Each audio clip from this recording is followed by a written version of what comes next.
Welcome to the Running Channel podcast with me, Sarah Hartley. Me, Rick Kelsey. And me, Tom Dunn. Oh gosh, Hi, who let Tom. him in? Oh God, he's back. We are joined by the Running Channel's mighty Thomas Dunn because he has become recently an ultra marathoner and completed the Hurtwood 50K. I have no idea how you did that, Tom. Well, we're going to find out today. If you're already a Tom fan, you probably know about Tom's love-hate relationship with running. But everyone in the Running Channel office, the Running Channel sphere, has been, I think, gobsmacked by the fact that you actually quite enjoyed this. You are actively wanting to go out for runs, and you added an extra run in, which I think might have been the catalyst to the fact that you actually enjoyed this. So Who is that guy? Yeah, I really don't know. He's the same at home as well. Yeah, where's he gone? But we know lots of people might be wanting to set new fitness goals or add runs in. So we thought this was a perfect time to delve in to what changed you from hate runner to love runner. I still hate running. Oh, right. I just have a different relationship. It's complicated. Facebook status, it's complicated. As is life. Let's dive in. Right, Rick, is your life complicated at the moment? No. What's going on with your running? I successfully completed a lovely park run on Saturday. Well I've done. been upping my base mileage ahead of last week's rather big announcement that I'm going to do a marathon in 2026. Yeah, and you only want to do a 14-week training plan. Correct, Are you starting adding on the in 19th of January. January? Are you adding in an extra run? I'm going to do 3 runs a week. Nice. I've always been told not to do 2 runs 2 days on a row. Oh, consecutive runs. Consecutive runs. Because I just get a bit bruised and a bit sore in the operation area. Because you had an osteotomy. Because I had an osteotomy. Yeah. My days are going to have to be very tailored, Sarah. So, which is very unlike which you. is very unlike You are me. a man that lives on his... Loosely. Loosely, in all senses of the word. Yeah. I'm building up that base, so I only have to do a 14-week training plan. Nice. Yeah. You? Tom witnessed how muddy I got at the weekend. So you did your ultra 2 weeks ago. Mm-hmm. I this weekend went and did a cross-country race with my club, 3 counties cross-country league, and it was our home race. And oh my gosh, I've never been so muddy. It's hard work, isn't And it, I wanted to ask you this because I feel like you'll have a strong opinion. How acceptable is it after having run 8.5k in like knee-deep mud to the point where it looks like I've got brown leggings on, is it to then put a coat on and go to Sainsbury's and do the weekly shop in Crocs? I think it's in Crocs. Mm-hmm. I think it's I'm going fine. to show... Do you think it's fine? I think it's fine. Very diplomatic answer. Yeah. Honestly, it took so long to get all of this mud off, and this Did was you what spread I mud looked- around Sainsbury's? Oh my gosh. No. It's quite bad, isn't it? I don't think any mud fell off, but I was in the... I can't show Tom this picture because it has one of his Christmas presents in it, but I was in like the nice like Christmassy gifting parts of Sainsbury's, kind of feeling a bit bad. And there were people who just kept doing double takes, and I was like, look, it's a Sunday. Yeah. We've all got plans. Yeah, but like we live in the countryside now. You see people coming in from like mucking out horses. True. And true, they true, are true. muddy. Yeah. So I feel like where it'll be we live fine. as well, it's like really on the border of some people like have moved out but still very much spend all of their time in London, and some people are like country bumpkins. Enter us. Yeah, enter us. Tom, how's your running going? You had your first run back? 4 post-ultra? days post-ultra, Yeah. first run back.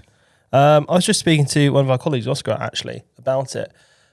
I don't know if this is normal. Normally, I have a hiatus from running after a running block, which For is about 2 weeks. this is probably maybe 2 months sometimes. It's probably the downfall of why I struggle with running. But I was like getting back on the bandwagon, 4th day, but it felt like I hadn't trained for an ultra. Like it felt like I was running my first ever 5K.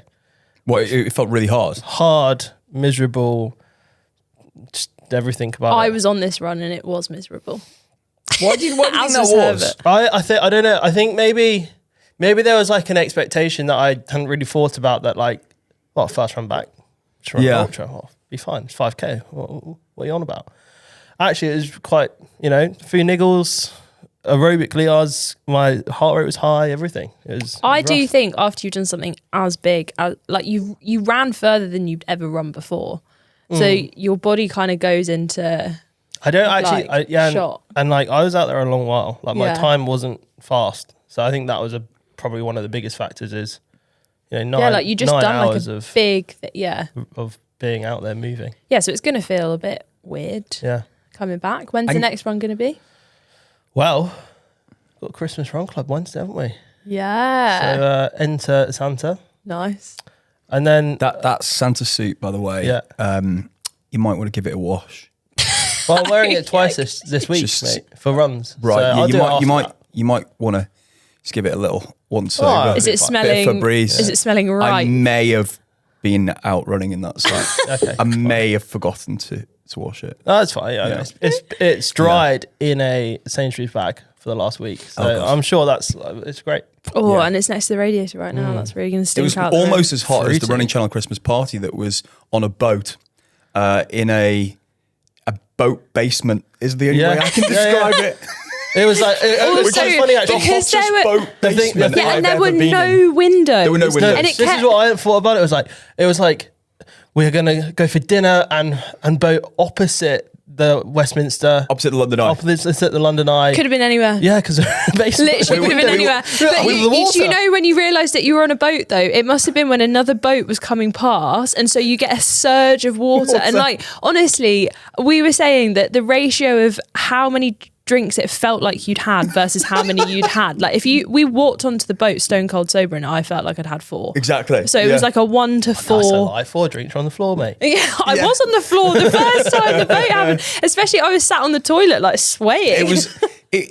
we were so deep in this boat's bowels that we were essentially in the engine room. Yeah, we were We in the hired Thames. the engine room. Yeah, we had we were hired in the engine river. room. Yeah, we were in the river. Yeah. Oh, so good. But a lovely way to celebrate the end of the year and to start looking forward to 2026, which we mentioned last week, but another plug. If you are planning on coming to the National Running Show, then we do actually have some free tickets to give away. It's definitely like the highlight of January in the running world. So use the code TRC and the first 100 people to claim these tickets. I'm not sure how many are left, but go check it out if you're looking to come. Yeah, come along to the National Running Show on the last day of January and the first day of February, where Sarah and I will be talking 3 times. We will. Did you know that? I think it's Are you twice. I don't mute? think I've commissioned you for the... I think you're Where auditioning. Sarah's talking 3 times and I'm now speaking No, twice. we're definitely talking Okay, twice. all right. I'm just not sure if me and you are going to be allowed to do the third one because it might be quite technical. We're actually asking people to vote on one of our topics for the running skills What are you stage. saying? I'm just saying, like, if the topic that gets chosen, so like one of the options, for example, is the future of running, looking at how like AI advancements and all this stuff comes out. Right up my What street. do people want? Me and you? Or Mark? That's what I mean. 2 idiots who have absolutely nothing to say, Or or Mark. Mark. I get it. Okay, Mark, yeah. Yeah, so Mark will be doing that. So, have you ever added 1 run to your weekly mileage and it has transformed your fitness? So I'm trying to do this at the moment, which is actually why I want to pick Tom's brain on this, because I think the misconception that a lot of people have is that in order to add a run, you need to be running more miles. Whereas actually, I think an interesting debate is like what keeps you more motivated and happy? Is it running the same amount of miles in fewer runs, or is it running the same amount of miles in more runs split into lots of different distances? That one. Yeah, and I think I'm similar, because if you said to me like, okay, you need to go out and run a 10k, there's definitely many days where I'd be like, oh gosh, that's a long way. I can't be bothered to do that. 7.5 Or 2 5s. 2 You've got to 5s. go out and do 5 today, Lovely 5 jubbly. tomorrow. Hell yeah. Yeah. So what made you go from 3 to 4 days, Tom? Well, let's start with, mainly from the awful experience I had training for my first ever marathon at Chicago. So it was three runs a week, but you know, the minimum run distance was probably 8k. Yeah. And most runs were Whereas 7.5. 7.5. Oh, lovely. But like 8k, you know, you finish work on a Monday, it's through the winter or whatever, it's dark. You're like 8k, absolutely not. 5k, whatever. you know, and that's been a big factor. So this time around, four runs a week.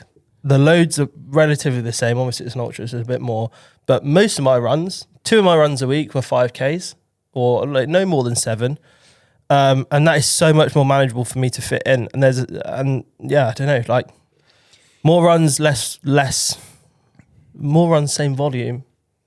My head is better. Did you use the alternate days approach? Because by using that approach, you get your rest days in. Yeah, so I very rarely, the only time I would do back-to-back runs was if I was bad at organising my life and ran out of days. So like the ability to, you know, be flexible with a plan is great. So that's why 5 runs a week for me. I don't know if I would be able to manage that yet. Because anybody who's probably got a bit of metal in their leg, like me, like I mentioned briefly at the start, the micro damage that you get by running consecutive days is what causes the problem. And having that rest day, the micro damage and the tendons just repair very quickly. So if I did a second run, I just get bruising around the metal. It's just my knee. Is that even if you have 2 easy days? Like just impact allowing that micro damage to be repaired by having that rest day makes your body incredibly efficient. Whereas if I had just left it, then that's where you potentially at risk of more significant injury. Fine. Well, obviously for non-terminators like myself, it's a lot more manageable. Did you use the 10% rule when you were building up to Hurtwood? This journey started January 1st this year. Yeah. So 5K block, 10K block, half marathon block.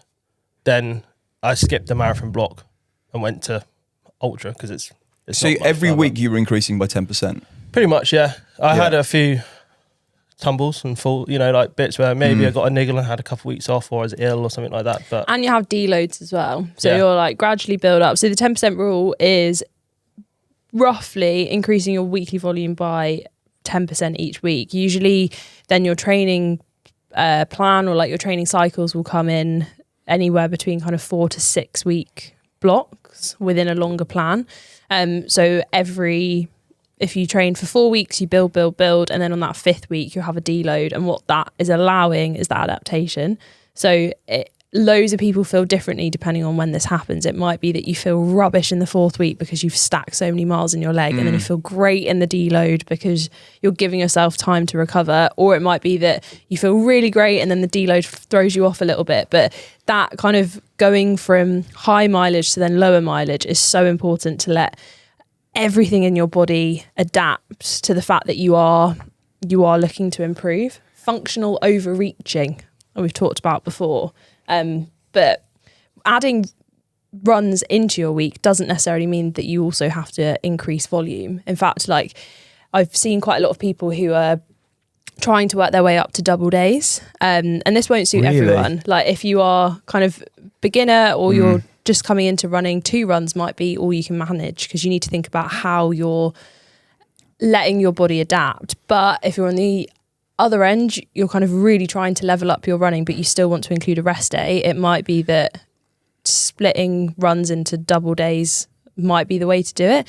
We were actually talking, you know, Andy trained with a couple of athletes from Team Macau. Yeah. So some of them are starting to do doubles, and it's really, really slow increments that you would do it. So it might be like you take the run that you'd usually done on that day and you just split it into 2 and do like 2 5Ks at an easy pace and then start to build up from there. I don't think many people realise like just how kind of hard and slow it is to like build up mileage. Oh, incredibly hard. I can't even imagine ever getting to that point of A, or wanting to do a double day.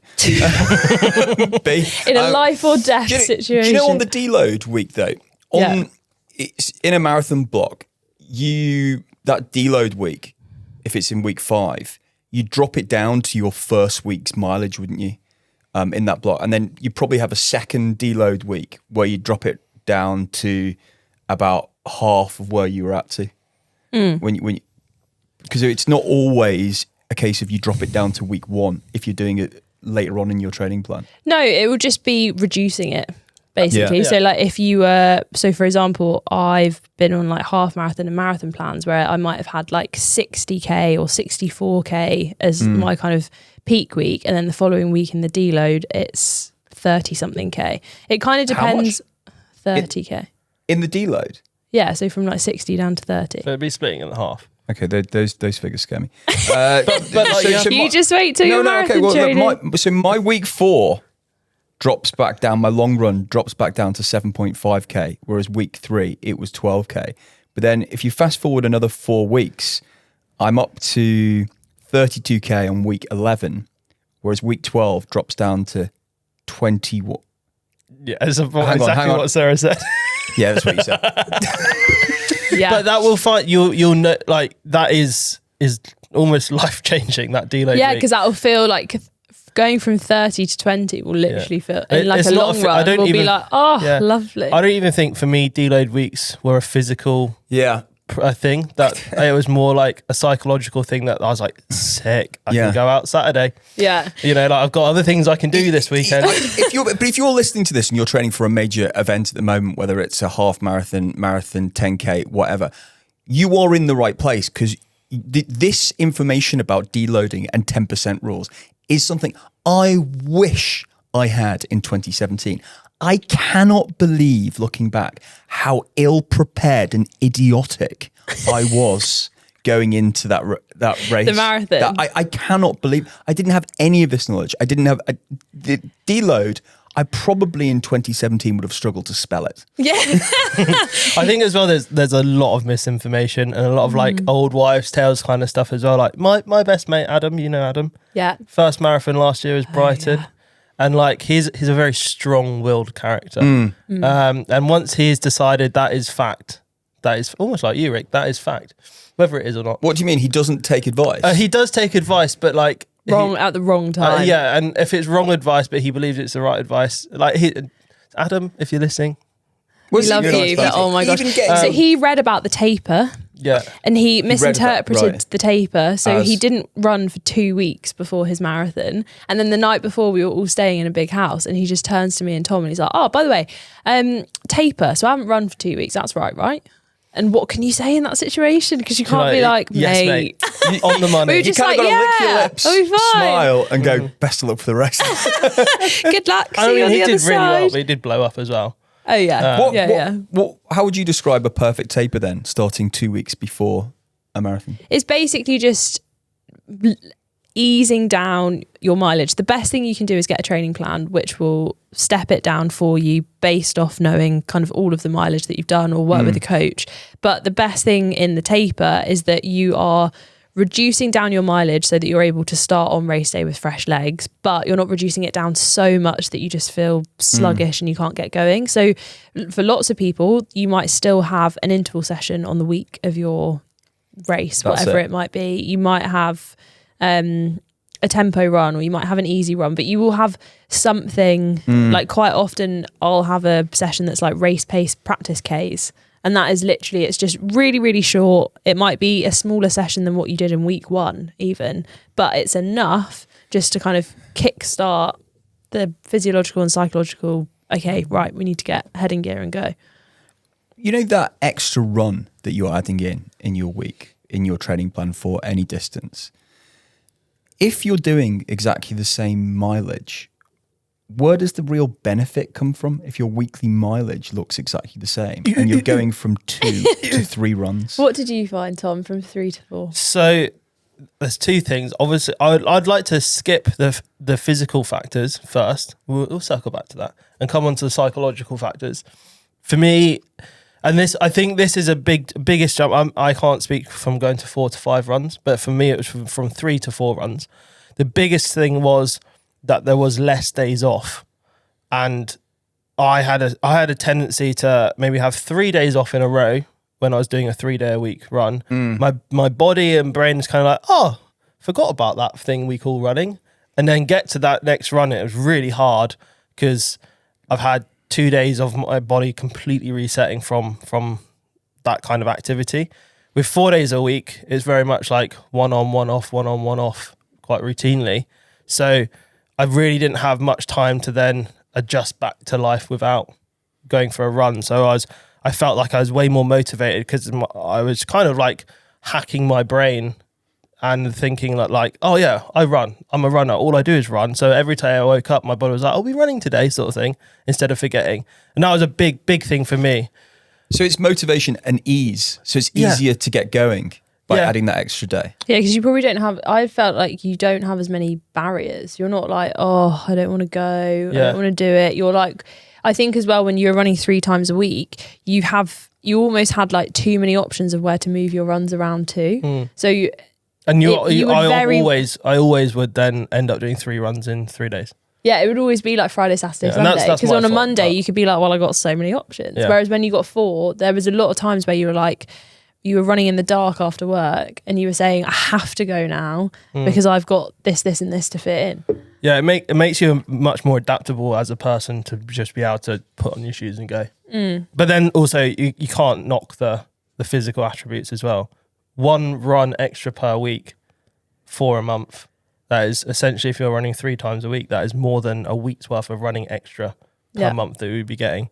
And that is, I mean, I'm not good at maths, but like, you're good. That's a lot. That's good. Do you know the other thing as well that I think we've talked about is the fact that like no one has a perfect build up and no one has a perfect training plan. So if your intention is to go out and run 3 times and for whatever reason your train gets cancelled, you miss 1 run, your partner's ill, so you go out and miss that run, you're ill, you miss that run, then a lot of your weeks end up looking like 2 runs. Whereas if you feel comfortable and if you feel able to like up it, then on all of those weeks where something goes wrong or you have to miss one, you've still got 3. Yeah. So it's a bit more like which I know makes manageable. no sense. Yeah. But it trust me.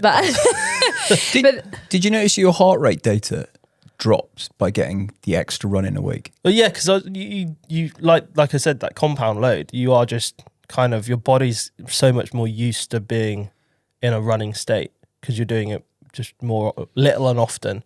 We took 5 minutes off Tom's like easy 5k like run. So every week for the last maybe 5 weeks of your block, me and Tom went out for a 5k and we just did an out and back through the village. And the first time we did it was like 37 minutes, I think. And the last time we did it was 32, 31. Yeah. And it was my literally VO2 just max has gone chatty. up by 2 points in this ultra block. And that could be the fact that I'm running long distances as well and doing a lot of varied running.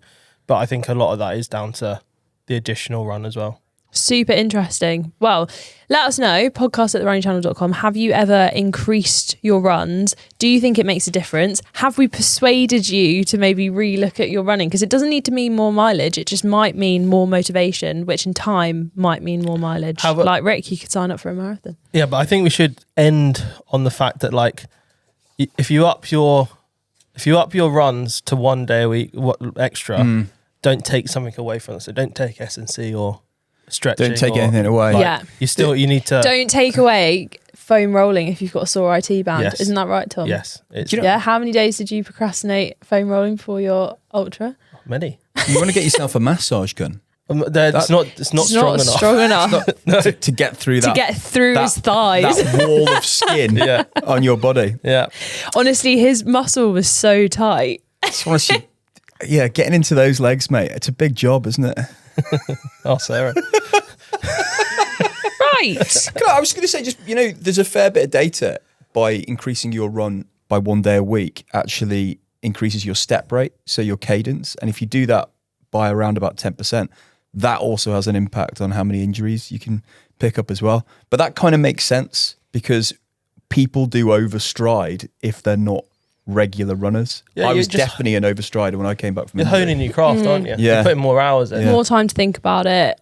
More time to also experiment as well. Yeah. Like 3 runs, for me, 3 runs a week is like everyone, there's a lot of pressure on it. Everyone has to be perfect, everything like that. Like there's also 4 most runs, of the 5 time, runs. if you're adding mileage, you're not adding more interval sessions. You're just adding more kind of base mileage, or you're improving running. your like aerobic capacity. More tippy toe running. That is more time to just think about how am I running? How does this work? Should we talk about some running news? Let's do it. So what's going on in the news, Sarah? It was a huge weekend for cross country. Oh, you're really hot on the cross country at the moment. I aren't am you? really hot on the Goes cross country, once. mainly because I was also doing cross country. Did you wear spikes, by the way? No, I Do you didn't. think you're going to get spikes? No. Why not? Well, because in the league that I'm in, so much of it's like mixed terrain. Right. So there was a lot of like Well, gravelly that's some gravelly sections. paths. Deeper Yeah. lugged. Yeah. I do need some deeper luggage shoes. I also wore Gore-Tex shoes at the weekend. Oh, sweaty and yeah, by lap 2, there was just no point. But aside from my grassroots cross country, it was the European Cross Country Championships in Portugal, which didn't look quite as muddy as the course No, that I I can was imagine taking not. on. I arguably don't think it was. No, it was very mud. groomed golf course, Yeah, like- sandy. yeah. But some incredible performances. So the team from the UK took the team bronze, which was very cool. But even cooler, Megan Keith, who we saw competing at the Olympics, I think in the 10,000, she took silver, came second behind Nadia Batacletti, who took first in the Who we've women's interviewed race. a couple of times. Who we've yeah. interviewed. Yeah. Um, It's interesting, isn't it? All these athletes who you associate as track runners, and they do what is essentially a completely different sport. Yeah. In Do you the think- off season. Do you Yeah. think like this is something I might ask Andy because he'll actually know the answer? But like, do you think this is a like kind of like mess about time? Like they're like, yeah, this is my serious kind of running. So like an F1 driver is think like there's a they'll lot do a of- bit of rallying. I Well, think on the it's offside. it's really good. There's so many things that like trail running and cross country running can help. Yeah, I know. in your Obviously, running, there's though. benefit to it, but do you think it's more like, oh, this is my fun time? I think a lot of people. maybe, Andy yeah. really enjoyed his cross country. I that think it's when he just wasn't on the great. track? It just gives you another opportunity to like race, to be competitive, to like run against like the same people as well. Yeah, I'm I not sure guess- most people realise though that all these athletes that you see on an Olympic track have this completely different part Have of this their career. cross Yeah. country. 6 months of the year. Yeah, everyone's assuming Yeah. like they're just sat on a beach. But yeah, some incredible performances. Also, Scott Beattie narrowly missed out on bronze and had to settle for 4th. Also at the weekend though, it was Malaga marathon and half marathon. We were out there last year, and so many of the Running Channel team enjoyed being out there last year that loads of them booked to go back. So much so that there's nobody in the office. There's a quiet literally no day one in today. today. It's Monday. So Jess ran her 40th marathon of the year in Malaga with her brother-in-law. Meg from the office absolutely smashed her marathon. Huge PB. PB, ran 2:55. She's quick, Meg. So quick. And then George, Charlotte and Mark all ran a half marathon and I think all got PBs. And then Tito, Running him? Channel videographer, also ran the marathon. Yeah. God, big day. Everyone wanted to go to Malaga. Big Maybe- day out in Malaga. I honestly think don't sleep on Malaga because I think that will quickly turn into the new Valencia. And I have to say, Well, the yeah. cocktails and tapas are better. It is excellent. I did the Very half good. last year. Just It's great. don't go for a walk up the castle after race day. No, oh yeah, definitely that don't was do that. bad. Bad idea. Yeah, bad Right, idea. questions from Norway. Our question today is from Ragnhild. And do Right. you know what that means? That's the it means battle counsellor in Wow. Scandinavian. Yeah, yeah. Very Ragnhild from Kristiansand, Norway. Hello. I have a running friend that is in much better shape than me, and she is a big motivation. Her 5K PB is 29 minutes, mine is 39. This Sunday we went for a 5K run together, and it was supposed to be at conversation pace. At the end of the run, I was dead and got a 5K PB, whereas she could have done another lap. Imagine my surprise when we compared stats and our heart rate was so similar. The expectation is that her heart rate would be lower, but no. So my question is, how can she figure out what her actual heart rate zones are? She obviously has very different zones to what one would consider normal. I have a lot of questions here, so sorry I'm not going to be that helpful. Same. Was But- she speaking the whole time? Yeah. As the big question. One, was she speaking the whole time? Because that will like raise your heart rate up a little bit. 2, are you the same age? Because that will have an impact as well. And 3, how are you recording heart rate? Because it might be, there are loads of things that can impact heart rate data from your watch. So my first suggestion would be, if what you think you're getting is inaccurate, then try and get your hands on a chest strap. Or an arm strap. Or an arm strap, because that will be a lot more accurate. Especially then, if you're wearing lots of layers and your watch is covered up and stuff like that. yeah, As I imagine you would Yeah. be in Norway this time of year. in the winter, yeah, for sure. Then also look at how you're setting up your heart rate zones. So lots of the kind of apps to do with loads of different watches will be different. But I know for Garmin watches, if you go in, we would always recommend at default, your zones will be set up as a percentage of your maximum heart rate. However, if you haven't done anything where you're hitting your maximum heart rate on your watch, then it's quite hard for it to figure it out. And it might be just using kind of 220 minus your age, I think, which won't be very accurate at all. So it's a good rule of thumb though, 220 minus your age. Gives you a good... It's like a ballpark, but it's not very accurate at all. What you can do is you can do a short test, which will basically get your heart rate up, and so then you can get your max heart rate figure if you wear your watch all of the time. So if you're wearing it to sleep as well, then that will give you a good resting heart rate figure. And then go into the data in your watch and use the heart rate reserve method, because that is the most accurate way to get your zones, because it's only using the useful heartbeat. So that's between your resting heart rate and your max heart rate, and that's how it calculates all of your zones. Otherwise, if zone 1 is from 0 to something, then you've got all of those unuseful beats between 0 and resting heart rate, which don't need to be in the zone, because if you go below your resting heart rate, you probably need to go see someone. Turns out you did actually have quite a lot to say. I did have quite a lot to say. Very impressive. So actually. hopefully that's helpful. Yeah. I noticed, for people who don't like wearing their watches overnight like me, that Andy has a bit of kit that he just ties around his arm when he Yeah, the takes his sleep watch index off. from Garmin. Yeah, that's new technology from them. It's essentially a little This is why Mark armband will with be a speaking. chip in it. It came out about 6 months ago. Yeah. New. I noticed that Andy wears it. Yeah. at night. Yeah, he does love it. Yeah. How do you know that what he wears at night? I often have to share hotel rooms with him on Right. work trips. Fair enough. It's a tough gig. Right. Speaking We'll of We'll see you tough next dick, week. Are we doing is next week's our Christmas quiz? next week is our Christmas quiz. Quizmas. So we will be back with buzzers, hats, merriness, Oh dear. maybe mulled wine. And we'll do a Christmas quiz and we'll see you then. See you then. Bye.